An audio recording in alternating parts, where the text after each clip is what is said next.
Our today's topic is about protein metabolism. As in our previous video, we have learned about carbohydrate and fat metabolism and about their digestion and absorption process, and also we have learned about the digestion and absorption process of the protein, and now we are learning about the metabolism of the protein. So it has two methods. First of all, it has deamination process and it has transamination process. In deamination process, what is deamination we will learn it here, but about transamination we will learn it in our next video. There are two more processes like transmethylation and transpeptidases. So if you want that I will make video about that topic, so you can comment in the comment section and I will make a video about them.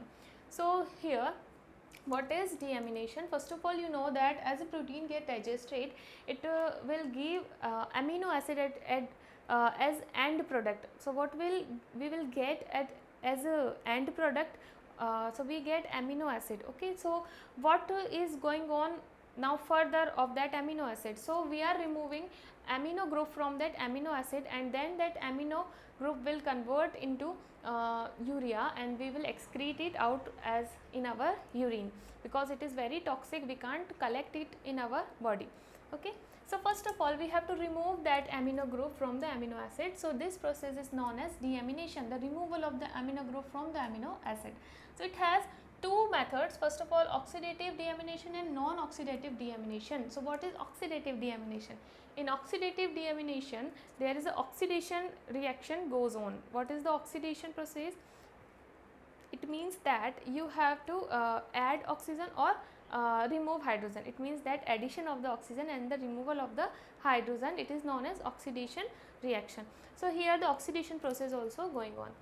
So let's take example here, glutamate. Glutamate is an amino acid. So in this amino acid, we are removing its amino group. Okay, so here the enzyme glutamate dehydrogenase, which is found in the mitochondria, is utilized here, and it will remove the amino group from, first of all it will remove 2H2, 2 hydrogen, it means 1 H2 from here it is removing. So here 2 hydrogens are removed, it is now NH, and this hydrogen is playing role in formation of this double bond.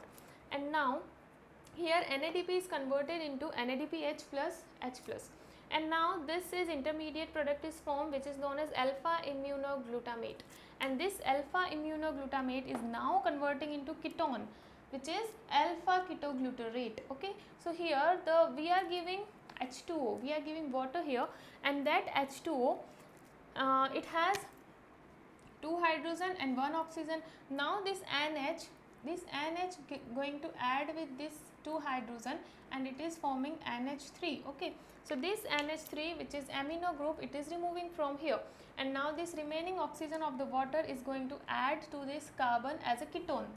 Okay, so it is forming alpha ketoglutarate here. Okay, now as I have written here that there is a removal of amino group, and we are giving H2O here. Okay, so this is about how amino acid is converting into ketone. Okay, alpha ketoglutarate, and there is a removal of NH3 also, amino group. Now if the amino acid is levo or if it is dextro, now how the process is going on? So if the amino acid is levo, now here levo amino acid oxidase enzyme is functioning here, and it is converting it into alpha ketoglutarate, and also it is removing here amino group. Here the protein FMN is converting into FMN H2. Okay, now if the amino acid is dextro, now here the enzyme dextro amino acid oxidase is using here, and here the FAD protein is converting into FADH2, and it is giving alpha ketoglutarate plus amino group. Okay, this was the oxidative method. Now here non-oxidative method, which is going on without oxidation process. So here are three types of non-oxidative deamination. First of all, dehydrase, then desulfatase, then histidine. So dehydratase, here enzyme dehydratase enzyme is using here, and desulfatase, here enzyme desulfatase is using, and here histidine, and here enzyme histidase is using. So dehydratase enzyme dehydratase process is going on the 3 types of amino acid like threonine, serine and homoserine. So here we are taking example of serine. So this is the structure of serine.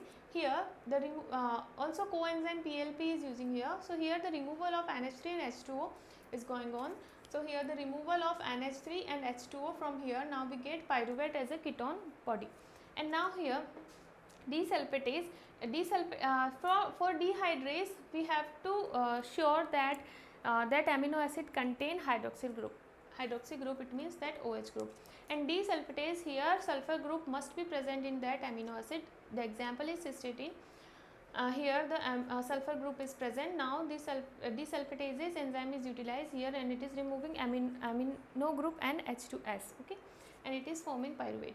And histidine, here the histidine present and it is removing amino group here, okay. So histidase enzyme is utilizing here and it is removing amino group. So this all the methods are without oxidation, it means that they are non-oxidative deamination. So that's all about deamination. In our next video we will learn about the transamination process. You can join the Telegram channel also, where you get notes and quiz also. You get link in the description box about the Telegram channel, Instagram and email ID. So that's all for today, and all the previous videos links also you will get in the description box. So if you like my video, hit the like button and subscribe my channel and share it with your friends and keep learning. Thank you for watching.